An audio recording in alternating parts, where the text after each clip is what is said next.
ಬೀಟಲ್ ಅಷ್ಟು weight gain ಆಗೋ animals ಬೇರೆ ಯಾವುದರಲ್ಲೂ ಬರಲ್ಲ. 2 ಅಥವಾ 3 ಕಿಟ್ ಕೊಡೋದ್ರಿಂದ ಪ್ರಾಫಿಟ್ ತಂದು ಕೊಡೋದ್ರಲ್ಲಿ ಉತ್ತಮವಾದ ತಳಿ. ರಾಜಸ್ಥಾನದಿಂದ ತಗೊಂಬಂದು ಇಲ್ಲಿ ಏನ್ ಸೇಲ್ ಮಾಡ್ತಾ ಇದಾರೋ ಅದ್ಯಾವುದು ಬೀಟಲ್ ಅಲ್ಲ, ಉದ್ದ ಕಿವಿ ಅಂತ ಬೀಟಲ್ ಅಂತ ಸೇಲ್ ಮಾಡ್ತಾ ಇರ್ತಾರೆ. ಬೀಟಲ್ ನ ನೀವು ನೋಡ್ಬೇಕಾದ್ರೆ ಫಸ್ಟ್ ತಂದೆ ಮತ್ತೆ ತಾಯಿಯನ್ನು ನೋಡ್ಬೇಕು. 65 ಇಂದ 80 kg ಇರುತ್ತೆ ಗರ್ಭಾವಸ್ಥೆಯಲ್ಲಿ. ಈ ರೋಮನ್ ನೋಸ್ ನೆಲದಿಂದ ಅಳತೆ ಮಾಡಿದಾಗ 35 ಇಂಚಿಗಿಂತ ಮೇಲೆ ಇರಬೇಕು ಅನಿಮಲ್. 180 ಅನಿಮಲ್ಸ್ ಇದೆ ಮರಿಗಳು ಬಿಟ್ಟು. 35 ಕಿಡ್ಸ್ ಇದೆ. ವೆದರ್ದು ಯಾವುದೇ ಕಾರಣಕ್ಕೂ ಪ್ರಾಬ್ಲಮ್ ಆಗಲ್ಲ. ಮೇಜರ್ ಪ್ರಾಬ್ಲಮ್ ಆಗೋದು ನೀರು ಮತ್ತೆ ನೀವು ಕೊಡ್ತಾ ಇರೋಂಥ ಫಾಡ್ರು. ಅಲ್ಲಿ ಏನು ಕೊಡ್ತಾ ಇದ್ದಾರೆ ವಿಚಾರಿಸ್ಕೊಳ್ಳಿ. ಸ್ವಲ್ಪವಾಗಿ ನಿಮ್ಮ ಮೇವಿಗೆ ಅಡ್ಜಸ್ಟ್ ಮಾಡ್ತಾ ಬನ್ನಿ. ಆಮೇಲೆ ನಿಮ್ಮ ಫಾರಮ್ಗೆ ತಕ್ಕಂಗೆ ನೀವು ಸೆಟ್ ಮಾಡ್ಕೊಬೋದು. 7-8 ವರ್ಷಗಳಿಂದ ಸತತವಾಗಿ ಬಳಸ್ತಾ ಇರೋದು ಬೇಲಿ ಮೆಂತಿಯನ್ನು. ಎನರ್ಜಿಗೆ ಕಾರ್ನ್ ಕೊಡ್ತಾ ಇದ್ದೀವಿ, ಪ್ರೋಟೀನ್ಗೆ ಬೇಲಿ ಮೆಂತೆ ಕೊಡ್ತಾ ಇದ್ದೀವಿ. ಏಕೆ ಬಂದು ಮಿನಿಮಮ್ ಗರ್ಭಾವಸ್ಥೆ ಇದ್ದಾಗ 2.5 kg ತಿನ್ನುತ್ತೆ. ಮರಿ ಆಚೆ ಕಡೆ ಹಾಕಿದಾದ್ಮೇಲೆ 4 ರಿಂದ 4.25 kg ತಿನ್ನುತ್ತೆ. ಗ್ರೌಂಡ್ನಟ್ ಕೇಕ್ ಅನ್ನ 40% ಕೊಡ್ತೀವಿ, ಮೈಸ್ ಅನ್ನ 60% ಕೊಡ್ತೀವಿ. ವೈಟಮಿನ್ಸ್ ಮತ್ತೆ ಮಿನರಲ್ಸ್ ಕಂಪಲ್ಸರಿ ಆಡ್ ಆಗಿರ್ಬೇಕು. ಮರಿ ಹಾಕಿದಾಗ ಮರಿ ಸೈಜ್ ಬರಬೇಕು, ಮರಿ ಆರೋಗ್ಯವಾಗಿರ್ಬೇಕು, ಹಾಲು ಚೆನ್ನಾಗಿ ಬರಬೇಕು ಅಂದ್ರೆ ವೈಟಮಿನ್ಸ್ ಮತ್ತೆ ಮಿನರಲ್ಸ್ ಬಹಳ ಮುಖ್ಯ ಇಲ್ಲಿ. ತಾಯಿನಲ್ಲಿ ಹಾಲಾಗಬೇಕು ಅಂದ್ರೆ ಫೀಡ್ ಅನ್ನ ಸ್ವಲ್ಪ ಜಾಸ್ತಿ ಆಗಿ ಕೊಟ್ಕೊಳ್ಳಿ. ಮರಿ ಊಟದಾಗ ಸಿಂಗಲ್ ಕಿಡ್ ಆದ್ರೆ 6 kg ತನಕನೂ ಬರುತ್ತೆ. ಡಬಲ್ ಕಿಡ್ ಆದ್ರೆ 3.5 kg ಮೇಲೆ ಇರುತ್ತೆ. 4.5 kg ತನಕ ಬರೋ ಚಾನ್ಸಸ್ ಇರುತ್ತೆ. ಒಂದು ಮರಿ ಪ್ರತಿ ತಿಂಗಳು ನೀವು ತೂಕ ಮಾಡಿದಾಗ ಮಿನಿಮಮ್ 6 ರಿಂದ 8 kg ತನಕ ಬರುತ್ತೆ. 3 ತಿಂಗಳವರೆಗೂ ಪೇಪರ್ ಇಂಡಿ ಅಂತ ಬರುತ್ತೆ, ಪ್ರೋಟೀನ್ ರಿಚ್ ಆಗಿರುತ್ತೆ. ಅದನ್ನ ಮರಿಗಳಿಗೆ ಅಭ್ಯಾಸ ಮಾಡ್ತಾ ಬನ್ನಿ. ನಾನು ಬರ್ಕೊಡ್ತೀನಿ. ಯಾವುದೇ ಸಾಮಾನ್ಯ ರೈತ ಮರಿ ಹುಟ್ಟಿ 15-20 ದಿನ ಆದ್ಮೇಲೆ ಕಡಲೆಕಾಯಿ ಇಂಡಿಯನ್ನ ಅಭ್ಯಾಸ ಮಾಡ್ತಾ ಬಂದ್ರೆ ನಾನು ಹೇಳಿದ ವೆಯ್ಟ್ 100% ಬರುತ್ತೆ. ಹೊಟ್ಟೆ ತುಂಬಾ ಕೊಡಿ, ಅದಕ್ಕೆ ಏನೂ ತೊಂದರೆ ಆಗಲ್ಲ. ಡ್ರೈ ಇಂಡಿ ಏನಿದೆಯೋ ಡ್ರೈ ಇಂಡಿ ಕೊಡಿ ಮರಿಗಳಿಗೆ. ಒಂದು ಮರಿ ಮ್ಯಾಕ್ಸಿಮಮ್ ತಿನ್ನೋದು 20 ರಿಂದ 25 ಗ್ರಾಮ್. 3 ತಿಂಗಳು ಅಷ್ಟೊತ್ತಿಗೆ 50 ಗ್ರಾಮ್ ತಿನ್ನೋ ಮಟ್ಟಕ್ಕೆ ಬಂದಿರುತ್ತೆ. ಮರಿ ವೆಯ್ಟ್ ಆವಾಗ ನೋಡಿ, ಅದ್ರ ಶೈನಿಂಗ್ ನೋಡಿ. ಯಾವುದೇ ಗ್ರೋತ್ ಪ್ರಮೋಟರ್ ಇಂದ ಗ್ರೋತ್ ಆಗೋ ಅಂತ ಕಾನ್ಸೆಪ್ಟೇ ಇಲ್ಲ. ಯಾವುದೇ ಒಂದು ಟಾನಿಕೋ ಅಥವಾ ಯಾವುದೇ ಒಂದು ಸಿರಪ್ಪು, ಯಾವುದೇ ಒಂದು ಪೌಡ್ರನ್ನ ಹಾಕೋದ್ರಿಂದ ತಿಂದಿದ್ದಾದ್ಮೇಲೆ ಅನಿಮಲ್ ಬೆಳವಣಿಗೆ ಬಂದ್ಬಿಡುತ್ತೆ ಅನ್ನೋದು ಸುಳ್ಳು. ಅನಿಮಲ್ಗೆ ಬೇಕಾಗಿರೋಂಥ ವೈಟಮಿನ್ಸು ತಾಯಿ ಕೊಡ್ತಾ ಇರ್ತೀರಾ, ಮಿನರಲ್ಸು ತಾಯಿ ಕೊಡ್ತಾ ಇರ್ತೀರಾ. ಅದರ ಮುಖಾಂತರ ಹಾಲು ಬರ್ತಾ ಇರುತ್ತೆ. ಹಾಲು ಕುಡಿದ್ರೆ ಆರೋಗ್ಯವಾಗಿ ಮರಿ ಬೆಳೆಯುತ್ತೆ. ಮರಿಗೆ ಪ್ರೋಟೀನ್ ಬೇಕು. 15 ದಿನ ಆದಮೇಲೆ ಕಡಲೆಕಾಯಿ ಹಿಂಡಿ ತಿನ್ನಷ್ಟು ಕೊಡಿ. ಯಾವುದೇ ಸಣ್ಣ ಮರಿಗಳಿಗೆ ಜೋಳ ಕೊಟ್ಟಾಗ ಡೈಜೆಷನ್ ಆಗಲ್ಲ, ಡಯೇರಿಯಾ ಆಗುತ್ತೆ. ಅದು 2,500 ರೂಪಾಯಿ ಖರ್ಚು ಮಾಡಿದ್ರೆ ಬೈ ಚಾನ್ಸ್ ಡೆತ್ ಆಯಿತು ಅಂದಾಗ 50,000 ರೂಪಾಯಿ ಅದರದ್ದು ಇನ್ಶೂರೆನ್ಸ್ ಬರುತ್ತೆ. ಸರ್ ನಮಸ್ತೆ. ನಮಸ್ತೆ ಸರ್. ಸರ್ ನಿಮ್ಮ ಪರಿಚಯ ಮಾಡಿಕೊಡಿ ಸರ್. ಸರ್ ಅನಿಲ್ ಕುಮಾರ್ ಅಂತ ನನ್ನ ಹೆಸರು. ಒಂದು ದೊಡ್ಡಬಳ್ಳಾಪುರ ತಾಲೂಕು ಮೆಳೆಕೋಟೆ ಕ್ರಾಸ್ ಹತ್ರ ನಮ್ಮದು ಫಾರಮ್ಮು, AS ಗೋಟ್ ಫಾರಮ್ ಅಂತೇಳಿ ನಮ್ಮ ಫಾರಮ್ ಹೆಸರು.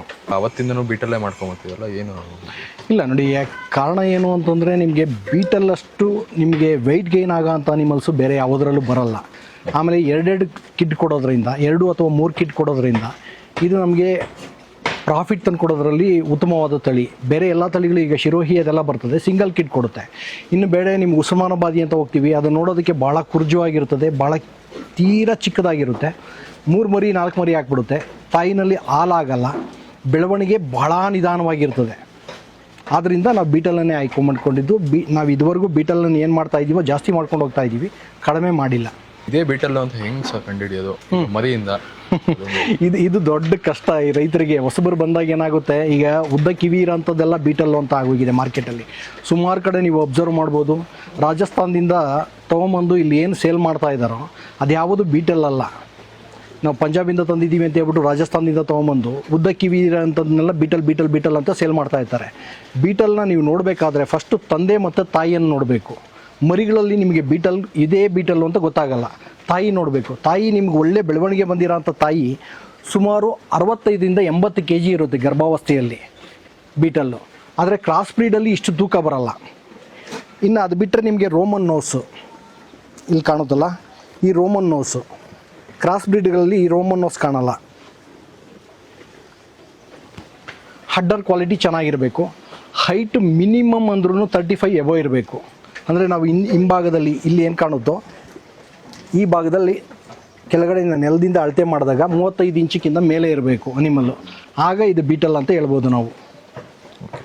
ಸರ್ ಇಲ್ಲಿ ಕಿವಿಗೇನೋ ಒಂದು ಟ್ಯಾಗ್ ಹಾಕಿದಲ್ಲ, ಇದೇನೋ ಉದ್ದೇಶಕ್ಕೆ? ಇದು 2 ಉದ್ದೇಶಕ್ಕೆ ಬರುತ್ತೆ ನಮಗೆ. ಒಂದು, ಈ ಟ್ಯಾಗ್ ನಂಬರನ್ನು ಹಾಕ್ಕೊಂಡು ಇದು ಯಾವಾಗ ಕ್ರಾಸ್ ಆಯಿತು, ಮರಿ ಯಾವಾಗ ಆಯಿತು, ಆ ಮರಿ ತೂಕ ಎಷ್ಟು ಬಂತು ಅಂತ ಬರ್ಕೊಳ್ಳಿಕ್ಕೆ ಈಸಿ ಆಗುತ್ತೆ ಒಂದು. ಎರಡನೇದಾಗಿ ನಿಮಗೆ ಇನ್ಸೂರೆನ್ಸ್ ಮಾಡಿಕೊಂಡ್ರೆ ಅದಕ್ಕೆ ಅಟ್ಲೀಸ್ಟ್ ಇವಾಗ ಒಂದು 5% ಅನಿಮಲ್ ಮೇಲೆ ಒಂದು 5% ಅಂತ ತೊಗೋತಾ ಇದ್ದಾರೆ. ನೀವು 50,000ಕ್ಕೆ ಮಾರ್ತೀರಾ ಅಂತಂದರೆ ಒಂದು 5,000 ರೂಪಾಯಿ ನೀವು ಖರ್ಚು ಮಾಡಿದ್ರೆ 2,500 ರೂಪಾಯಿ ಖರ್ಚು ಮಾಡಿದ್ರೆ ಅದರದ್ದು ವ್ಯಾಲ್ಯೂ ನಿಮ್ಗೆ ಏನಾದರೂ ಡೆತ್ ಆಯಿತು, ಬೈ ಚಾನ್ಸ್ ಡೆತ್ ಆಯಿತು ಅಂದಾಗ ನಿಮ್ಗೆ 50,000 ರೂಪಾಯಿ ಅದರದ್ದು ಇನ್ಸೂರೆನ್ಸ್ ಬರುತ್ತೆ. ಲೈಫ್ ಟೈಮ್ ಅಸೋದು ಅಥವಾ ಇಲ್ಲ, 1 ವರ್ಷಕ್ಕೆ ಒಂದು ಸರಿ ನೀವು ಕಟ್ಕೋಬೇಕು. ಅದು ಪ್ರೈವೇಟ್ ಇನ್ಸೂರೆನ್ಸ್ಗಳಿರೋದು, ಯಾವುದು ಗೌರ್ಮೆಂಟ್ದಿಲ್ಲ. ಎಲೆಕ್ಟೆಡ್ ಅನಿಮಲ್ಸ್ಗೆ ಮಾತ್ರ ಮಾಡಿಸ್ಕೊಂಡಿದ್ದೀವಿ, ಪ್ರತಿ ಅನಿಮಲ್ಸ್ಗೂ ಮಾಡಿಸಿಲ್ಲ. ಮುಂಚೆ ಎಲ್ಲದಕ್ಕೂ ಮಾಡಿಸಿದ್ವಿ, ಈಗ ನಮ್ಗೆ ಬೇಕಾಗಿರೋಕ್ಕೆ ಮಾತ್ರ ಮಾಡಿಸ್ಕೊಂಡಿದ್ದೀವಿ. ಯಾಕಂದರೆ ಈಗ ಕೆಲವು ಸರಿ ಏನಾಗುತ್ತೆ, ನಾವು ದೊಡ್ಡ ಅನಿಮಲ್ನು ಹೊರಗಡೆ ಮಾರೋದ್ರಿಂದ ತೊಗೊಂಡೋದ ವ್ಯಕ್ತಿಗೆ ಅದರದ್ದು ಇನ್ಶೂರೆನ್ಸ್ ಟ್ರಾನ್ಸ್ಫರ್ ಆಗಲ್ಲ. ನನ್ನ ಹತ್ರ ಇದ್ದರೆ ಮಾತ್ರ, ಡೆತ್ ಆದರೆ ಮಾತ್ರ ನನಗೆ ಬರುತ್ತೆ. ಬೈ ಚಾನ್ಸ್ ಈಗ ಒಲೆ ಹಾಕಿದರೆ ತೊಗೊಂಡೋಗಿದ್ದಾನೆ, ಅಲ್ಲೇನೋ ಪ್ರಾಬ್ಲಮ್ ಆಗಿ ಡೆತ್ ಆಯಿತು ಅಂದರೆ ಅವ್ರಿಗೆ ಇನ್ಶೂರೆನ್ಸ್ ಬರೋಲ್ಲ. ಹಂಗಾಗಿ ಇಲ್ಲಿ ಏನು ಮಾಡ್ಕೋತೀವೋ ಅದಕ್ಕೆ ಮಾತ್ರ ನಾವು ಒಲೆಗಳು ಹಾಕ್ಕೊಂಡಿದ್ದೀವಿ, ಮಾರೋಕೆ ಯಾವಕ್ಕೂ ಒಲೆಗಳು ಹಾಕಿಲ್ಲ. ಸರ್ ಈಗ ಪ್ರೆಸೆಂಟ್ಲಿ ನಿಮ್ಮ ಶೆಡ್ಡಲ್ಲಿ ಎಷ್ಟು ಮರಿಗಳಿದೆ ಸರ್? 180 ಅನಿಮಲ್ಸ್ ಇದೆ, ಮರಿಗಳು ಬಿಟ್ಟು. ಮರಿಗಳೆಲ್ಲ ಎಷ್ಟಿದೆ ಸರ್ ಒಟ್ಟು? ಮರಿಗಳಿದೆ ಒಂದು 35 ಕಿಡ್ಸ್ ಇದೆ. ಇನಿಷಿಯಲ್ ಆಗಿ ನೀವು ಫೇಸ್ ಮಾಡಿದ ಚಾಲೆಂಜಸ್ ಏನು, ಈಗ ಪ್ರೆಸೆಂಟ್ಲಿ ಯಾವ ಥರ ಸುಧಾರಣೆ ಮಾಡ್ಕೊಂಡಿದೆ? ಫಸ್ಟ್ ಬೀಟಲನ್ನು ತಳಿ ಆಯ್ಕೆ ಮಾಡುವಾಗ ಎಲ್ಲಿಂದ ತರಬೇಕು, ಯಾರ ಹತ್ರ ತರಬೇಕು, ಹೇಗೆ ತರಬೇಕು, ಇದು ದೊಡ್ಡ ಚಾಲೆಂಜಸ್ ಬರುತ್ತೆ. ಈಗ ಸುಮಾರು ಏನಾಗಿದೆ ಅಂದರೆ ಕರ್ನಾಟಕದಲ್ಲಿ ಒಂದು 100-150 ಜನ ನಾನು ಬಿಟಲ್ ಮಾಡ್ತಾ ಇದ್ದೀನಿ ಅಂತ ಹೋಗ್ತಾ ಇದ್ದಾರೆ. ನಾನು ಕರೆಕ್ಟಾಗಿ ಪ್ರಾಪರಾಗಿ ನಿಮ್ಗೆ ಒಳ್ಳೆ ಬ್ರೀಡ್ ಸಿಗೋದು ಒಂದು 4-5 ಜನರ ಹತ್ರ ಮಾತ್ರನೇ ಬೀಟಲ್ ಒಳ್ಳೆ ತಳಿ ಇಟ್ಕೊಂಡಿರೋದು. ಇನ್ನೆಲ್ಲರೂ ರಾಜಸ್ಥಾನದಿಂದ ತೊಗೊಂಬಂದು ಇದೇ ಬೀಟಲು ಅಂತ ಹೇಳ್ಬಿಟ್ಟು KG ಲೆಕ್ಕಗಳಲ್ಲಿ ಮಾಡೋಕ್ಕೆ ಶುರು ಮಾಡಿದ್ದಾರೆ. ಅಲ್ಲಿಂದ ಏನು ಮಾಡ್ತಾರೆ, 220 ರೂಪಾಯಿ 230 ರೂಪಾಯಿ KGಗೆ ಸಿಗುತ್ತೆ ನಿಮ್ಮ ರಾಜಸ್ಥಾನದಲ್ಲಿ ಕ್ರಾಸ್ ಬ್ರೀಡ್ಸು, ಕಟಿಂಗ್ ಮಾಲು. ಅದನ್ನು ತೊಗೊಂಬಂದು ಇಲ್ಲಿ 450-500 ರೂಪಾಯಿಗೆ ಮಾರ್ತಾ ಇದ್ದಾರೆ. ಹಂಗಾಗಿ ಏನಾಗುತ್ತೆ, ಯಾವುದು ಬ್ರೀಡು ನಿಮ್ಮ ಪಕ್ಕ ಇದೆ, ಯಾವುದಿಲ್ಲ ಅಂತ ಹೇಳೋದಕ್ಕೆ ರೈತರಿಗೆ, ಹೊಸಬರಿಗೆ ತುಂಬ ಕಷ್ಟ ಆಗ್ತಾ ಇದೆ. ಅದಕ್ಕೆ ನೀವು ಹೊರಗಡೆಯಿಂದ ಬಂದಿರೋ ಅನಿಮಲ್ಸ್ ಆಗಲಿ ಅಥವಾ ಅಲ್ಲೇ ಇರೋ ಅನಿಮಲ್ಸ್ ಆಗಲಿ, ಮರಿಗಳು ತೊಗೊಬೇಕಾದ್ರೆ ಅದರ ತಂದೆ ಮತ್ತು ತಾಯಿನ ನೋಡಿ, ಆವಾಗ ನಿಮ್ಗೆ ಗೊತ್ತಾಗುತ್ತೆ ಹೌದು ಇದು ಬೀಟಲ್ಲು ಅಂತ ಹೇಳ್ಬಿಟ್ಟು. ಉದಾಹರಣೆ, ಈಗ ನನ್ನ ಹತ್ರ ತಾಯಿ ಇಲ್ಲ, ತಂದೆ ಇಲ್ಲ, ಬರೀ ಯಾವುದೋ ಒಂದು ಕಡೆಯಿಂದ ತೊಗೊಂಬಂದಿದ್ದೀನಿ ಮರಿನ, ಒಂದು 4 ತಿಂಗಳು 5 ತಿಂಗಳ ಮರಿನ ಸೇಲ್ ಮಾಡ್ತಾ ಇದ್ದೀನಿ ಅಂತಂದರೆ ಅದ್ರ ತಂದೆ ತಾಯಿ ನೋಡಿದಿರೋ ಯಾವುದೇ ಕಾರಣಕ್ಕೂ ಮರಿಗಳನ್ನ ಬೈ ಮಾಡಬೇಡಿ ನೀವು, ಅದು ಪ್ರಾಬ್ಲಮ್ ಆಗುತ್ತೆ. ಅದಾದ ಮೇಲೆ ಅಲ್ಲಿಂದ ತೊಗೊಂಬಂದಿದ್ದಾದಮೇಲೆ, ಈಗ ನನ್ನ ಫಾರಮಿಂದ ತೊಗೊಂಡೋಗ್ತಿರೋ ಅಥವಾ ಇನ್ನೊಂದು ಕಡೆಯಿಂದ ತೊಗೊಂಬರ್ತಿರೋ, ಎಲ್ಲೋ ಒಂದು ಕಡೆಯಿಂದ ತೊಗೊಂಡೋಗಿದ್ದೀರೋ, ಒಂದು 5 ಅನಿಮಲ್ ತೊಗೊಂಡೋದ ತಕ್ಷಣ ಚಾಲೆಂಜಸ್ ಏನು ನಿಮಗೆ, ವೆದರ್ ಚಾಲೆಂಜ್. ಇಲ್ಲಿ ನಮ್ಮಲ್ಲಿ ಏನೋ ವೆದರ್ ಇದೆ, ಅಲ್ಲೇನೋ ವೆದರ್ ಇದೆ ಅಂತ ತುಂಬ ಜನ ಕನ್ಫ್ಯೂಸ್ ಮಾಡ್ಕೋತಾ ಇದ್ದಾರೆ. ವೆದರ್ ಚಾಲೆಂಜಸ್ ಬರಲ್ಲ ಇಲ್ಲಿ, ವೆದರ್ದು ಯಾವುದೇ ಕಾರಣಕ್ಕೂ ಪ್ರಾಬ್ಲಮ್ ಆಗಲ್ಲ. ಮೇಜರ್ ಪ್ರಾಬ್ಲಮ್ ಆಗೋದು ನೀರು ಮತ್ತು ನೀವು ಕೊಡ್ತಾ ಇರೋಂಥ ಫಾಡ್ರು. ಕಾರಣ ಏನು ಅಂತಂದರೆ, ಈಗ ನೀವು ಉದಾಹರಣೆ, ಯಾವುದೋ ಒಬ್ಬ ವ್ಯಕ್ತಿ ನೀರನ್ನು ನಿಮ್ಮ ಮನೇಲಿ ಕುಡಿತಾ ಇರ್ತೀರ, ನೀವು ಯಾವುದೋ ಒಂದು 50 ಕಿಲೋಮೀಟ್ರ್ 100 ಕಿಲೋಮೀಟ್ರ್ ಆಚೆ ಹೋದಾಗ ನೀವು ಅಲ್ಲಿನ ನೀರು ಕುಡಿದಾಗ ಇಮಿಡಿಯೇಟಾಗಿ ನಿಮಗೆ ಥ್ರೋಟ್ ಇನ್ಫೆಕ್ಷನ್ ಆಗುತ್ತೆ. ಅದೇ ಥರ ಇದರಲ್ಲೂ ಅನಿಮಲಲ್ಲೂ, ಇಲ್ಲಿ ಕುಡಿತಾ ಇರೋ ಅನಿಮಲ್, ಈ ನನ್ನ ಫಾರಮಲ್ಲಿ ಏನು ಕುಡಿತಾ ಇದೆಯಾ ನೀರು, ಅದರಲ್ಲಿರೋಂಥ ಬ್ಯಾಕ್ಟೀರಿಯಾಕ್ಕೆ ಅದು ಇಮ್ಯುನಿಟಿ ಬೆಳೆಸ್ಕೊಂಡಿರುತ್ತೆ.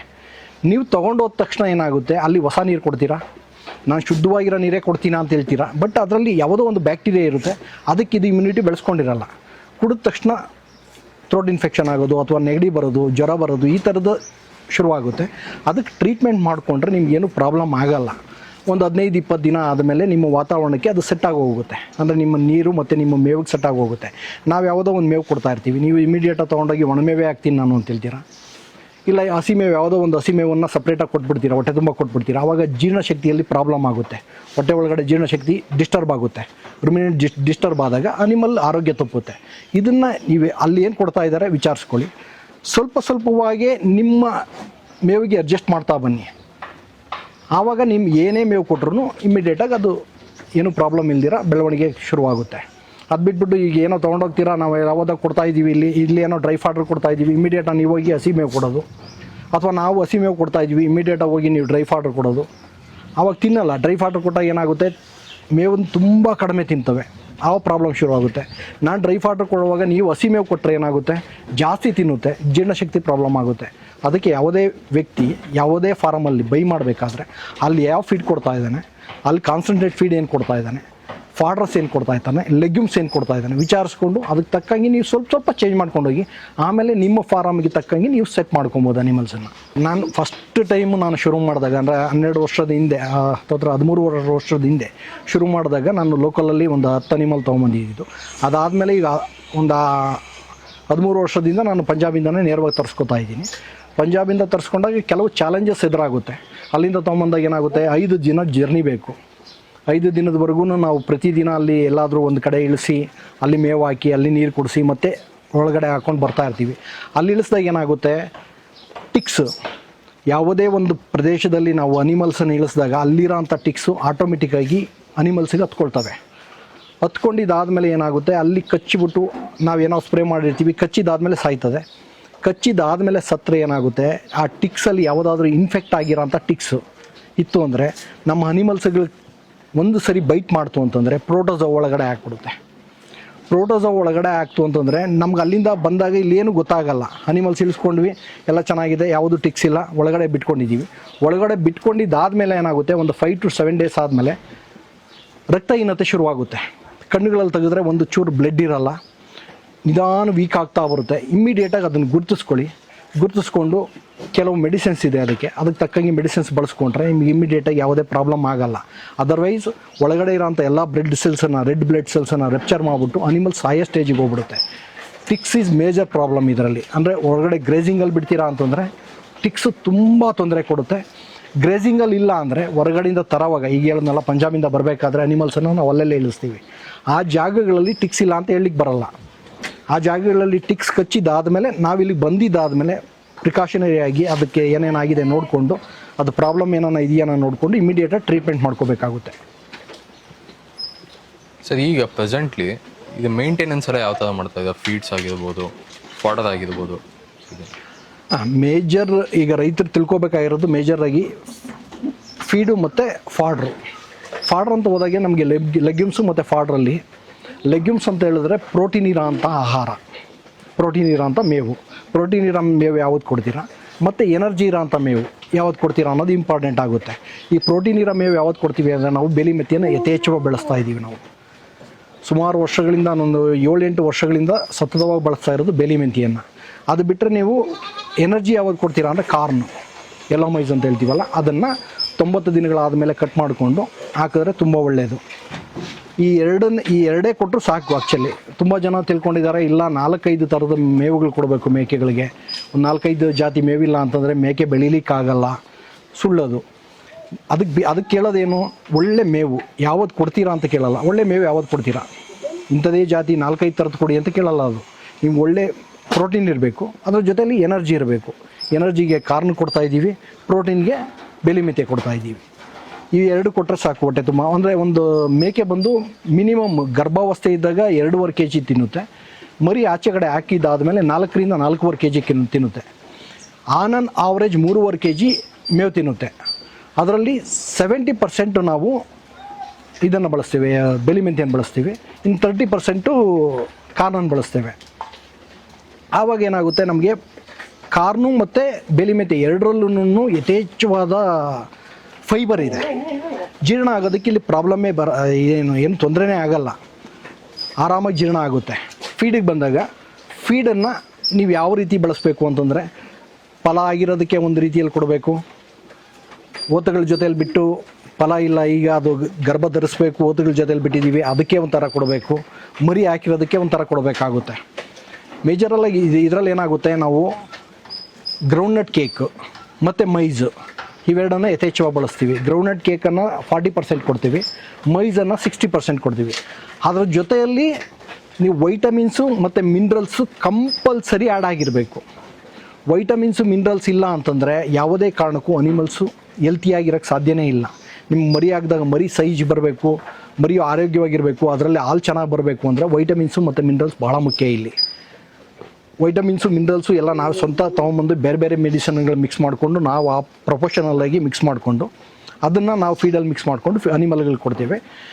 ಹಾಲು ಕರಿತಾ ಇರೋಂಥ ಅನಿಮಲ್ಗೆ 650ರಿಂದ 700 ಗ್ರಾಮ್ ಫೀಡ್ ಕೊಡ್ತೇವೆ. ಖಾಲಿ ಹೊಟ್ಟೆಯಲ್ಲಿರೋಂಥದ್ದು ಅಂದರೆ ಈಗ ಓತಗಳ ಜೊತೆಯಲ್ಲಿ ಬಿಟ್ಟು ಯಾವುದು ಕ್ರಾಸ್ ಆಗಬೇಕು ಅಂತಿದೆಯೋ ಅದಕ್ಕೆ ಒಂದು 350 ಗ್ರಾಮ್ ಕೊಡ್ತೇವೆ. ಫಲ ಆಗಿರೋ ಅಂಥದ್ದಕ್ಕೆ 550 ಗ್ರಾಮ್ ಕೊಡ್ತೇವೆ. ಈ ಥರ ಕೊಟ್ಟಾಗ ನಿಮಗೆ ಒಳ್ಳೆ ಮರಿಗಳು ಬರುತ್ತೆ, ಒಳ್ಳೆ ಕ್ವಾಲಿಟಿ ಬರುತ್ತೆ. 3.5ರಿಂದ 4 kg ಮರಿ ಬರುತ್ತೆ.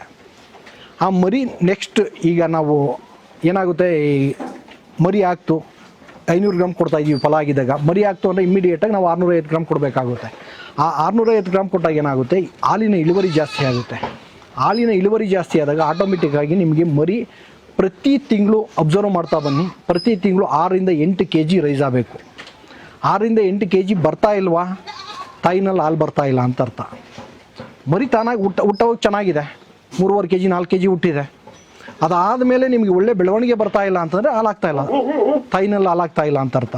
ತಾಯಿನಲ್ಲಿ ಹಾಲಾಗಬೇಕು ಅಂದರೆ ಫೀಡನ್ನು ಸ್ವಲ್ಪ ಜಾಸ್ತಿಯಾಗಿ ಕೊಟ್ಕೊಳ್ಳಿ, ಆವಾಗ ತಾನಾಗೆ ಹಾಲು ಜಾಸ್ತಿ ಆಗುತ್ತೆ. ಪ್ರತಿ ತಿಂಗಳು ನೀವು ವೆಯ್ಟ್ ಮಾಡಿ ನೋಡಿ, 6ರಿಂದ 8 kg ತೂಕ ಬರ್ತಾ ಇದೆಯಾ, 6 kg ಮೇಲೆ ಇರಬೇಕು, 8 kgವರೆಗೂ ಬರ್ತದೆ. ಕೆಲವು ಸರಿ ಏನಾಗುತ್ತೆ, ಸಿಂಗಲ್ ಕಿಡ್ ಆದಾಗ 10 kg ತನಕ ಬರ್ಬೋದು. ಬಟ್ ಸಿಂಗಲ್ ಕಿಡ್ ಆದಾಗ. ಡಬಲ್ ಕಿಡ್ ಆದಾಗ 6 kg ಮೇಲೆ ಇರಬೇಕು, 8 kgವರೆಗೂ ಹೋಗುತ್ತೆ.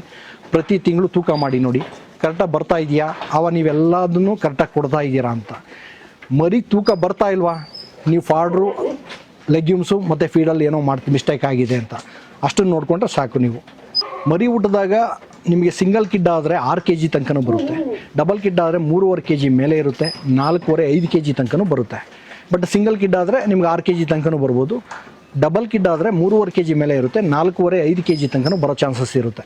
ನಿಮ್ಗೆ ಮಿನಿಮಮ್ 6 kg ಆಗಬೇಕು ಒಂದು ಮರಿ. ಪ್ರತಿ ತಿಂಗಳು ನೀವು ತೂಕ ಮಾಡಿದಾಗ ಮಿನಿಮಮ್ 6 kg ಆಗಬೇಕು 3 ತಿಂಗಳವರೆಗೂ. 6ರಿಂದ 8 kg ತನಕ ಬರುತ್ತೆ. ತೂಕ ಮಾಡ್ತಾ ನೋಡ್ತಾ ಬನ್ನಿ, 6ರಿಂದ 8 kg ಬರ್ತಾ ಇದೆಯಾ, ನನ್ನ ಮರಿ ತುಂಬ ಆರೋಗ್ಯವಾಗಿ ಬೆಳೀತಾ ಇದೆ ಅಂತ ಹೇಳ್ಬಿಟ್ಟು. ಅದರ್ವೈಸ್ ಏನೋ ಪ್ರಾಬ್ಲಮ್ ಆಗ್ತಾಯಿದೆ, ಫೀಡಲ್ ಪ್ರಾಬ್ಲಮ್ ಆಗ್ತಾಯಿದೆ, ಅಥವಾ ತಾಯಿಗೆ ಏನೋ ಮೈಗೆ ಹುಷಾರಿಲ್ಲ, ಹಾಲು ಸರಿಯಾಗಿ ಬರ್ತಾ ಇಲ್ಲ ಅನ್ನೋದನ್ನು ತಿಳ್ಕೊಳ್ಳಿ. 3 ತಿಂಗಳು ಆದಮೇಲೆ ಏನಾಗುತ್ತೆ, ತಾಯಿಯಿಂದ ಬೇರ್ಪಡಿಸ್ತೀವಿ ಮರಿನ. ತಾಯಿಯಿಂದ ಬೇರ್ಪಡಿಸಿ ಬೇರೆ ಕಡೆಗೆ ಹಾಕಿದಾಗ ಸ್ವಲ್ಪ ಗೈನ್ ಕಡಿಮೆ ಆಗುತ್ತೆ. ನಿಮ್ಗೆ 6 kg 8 kg ಆಗ್ತಾ ಇದ್ದಿದ್ದು 4.5 kg 5 kg ಬಂದು ನಿಂತ್ಕೊಳ್ಳುತ್ತೆ. ಹಾಗೇ ನೀವು 1-1.5 ತಿಂಗಳು ಆದಮೇಲೆ ಮತ್ತೆ ಗೈನ್ ಶುರು ಆಗುತ್ತೆ. ತಾಯಿಯಿಂದ ಬಿಟ್ಟಿದ್ದಾದಮೇಲೆ ಅದು ಬಡ್ಕೊಳ್ಳೋದು, ತಾಯಿನ ನೋಡಿ ಆರಿಸ್ಕೊಳ್ಳೋದು, ಈ ಥರ ಮಾಡ್ತಾ ಇರ್ತದೆ. ಒಂದು 15 ದಿನ 20 ದಿನ ಅದಾದಮೇಲೆ ನಾರ್ಮಲ್ ಸ್ಟೇಜಿಗೆ ಬರುತ್ತೆ, ಹೊಟ್ಟೆ ತುಂಬ ಮೇವು ತಿನ್ನೋದು ಶುರು ಮಾಡುತ್ತದೆ. ಆವಾಗ ಇಮ್ಮಿಡಿಯೇಟಾಗಿ ಗೈನ್ ಆಗ್ತಾ ಇರುತ್ತೆ. ಹುಟ್ಟಿ 15ರಿಂದ 16 ದಿನ ಆದಮೇಲೆ ನೀವು ಯಾವುದೇ ರೈತ ಮಾಡಬೇಕಾಗಿರೋದೇನು ಅಂದರೆ, ಮರಿಗಳಿಗೆ ಗ್ರೌಂಡ್ನಟ್ ಕೇಕನ್ನು ತಿನ್ನಿಸೋದು ಅಭ್ಯಾಸ ಮಾಡಿಸಿ. ಹೌದು, ಹಿಂಡಿ, ಕಡಲೆಕಾಯಿ ಹಿಂಡಿ ಬರುತ್ತಲ್ಲ, ಅದು ಪೇಪರ್ ಹಿಂಡಿ ಅಂತ ಬರುತ್ತೆ. ನೀವು ಗಾಣದ ಹಿಂಡಿ ಎಲ್ಲ ಬಳಸಬೇಡಿ. ಗಾಣದ ಹಿಂಡಿನಲ್ಲಿ ಕೊಲೆಸ್ಟ್ರಾಲ್ ಜಾಸ್ತಿ ಇರುತ್ತೆ, ಆಮೇಲೆ ಅದು ತುಂಬ ಹಾರ್ಡ್ ಆಗಿರುತ್ತೆ, ಕಟ್ ಮಾಡ್ಲಿಕ್ಕೆ ಆಗಲ್ಲ. ಪೇಪರ್ ಹಿಂಡಿ ಅಂತ ಬರುತ್ತೆ, ಮಿಷಿನಲ್ಲಿ ತೆಗೆದು ಎಣ್ಣೆ ತೆಗೆದಿರೋ ಅಂಥದ್ದು, ಅದರಲ್ಲಿ ಪ್ರೋಟೀನ್ ರಿಚ್ ಆಗಿರುತ್ತೆ. ಅದನ್ನು ಮರಿಗಳಿಗೆ ಅಭ್ಯಾಸ ಮಾಡ್ತಾ ಬನ್ನಿ. ನೀವು ಮರಿಗಳಿಗೆ ಅಭ್ಯಾಸ ಮಾಡ್ತಾ ಬಂದಾಗ ನಾರ್ಮಲಾಗಿ ಯಾರೂ ಬೇಕಾಗಿಲ್ಲ ಸರ್, ಯಾರು ಇದರಲ್ಲಿ ರಾಕೆಟ್ ಸೈನ್ಸ್ ಅಲ್ಲ. ತುಂಬ ಜನ ಹೇಳ್ತಾರೆ ನನ್ನ ಫಾರಮಲ್ಲಿ ಮಾತ್ರ 10 kg ಬರ್ತಾಯಿದೆ, 8 kg ಬರ್ತಾಯಿದೆ ಅಂತ ಎದೆ ತಟ್ಕೊಂಡು ಹೇಳ್ತಾರೆ.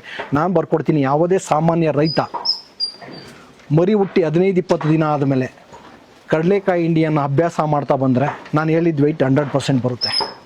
ಸುಮಾರು ಜನ ಇದು ರೈತರಿಗೆ ಏನಾಗಿದೆ ಅಂತಂದರೆ ತಿಳಿಸೋರಿಲ್ಲ, ಗೊತ್ತಿರೋರು ತಿಳಿಸಲ್ಲ. ಇಂಥದ್ದು ಮಾಡಿ ಅಂತ ಹೇಳ್ಬಿಟ್ಟು ಹೊಟ್ಟೆ ತುಂಬ ಕೊಡಿ, ಅದಕ್ಕೆ ಏನೂ ತೊಂದರೆ ಆಗೋಲ್ಲ.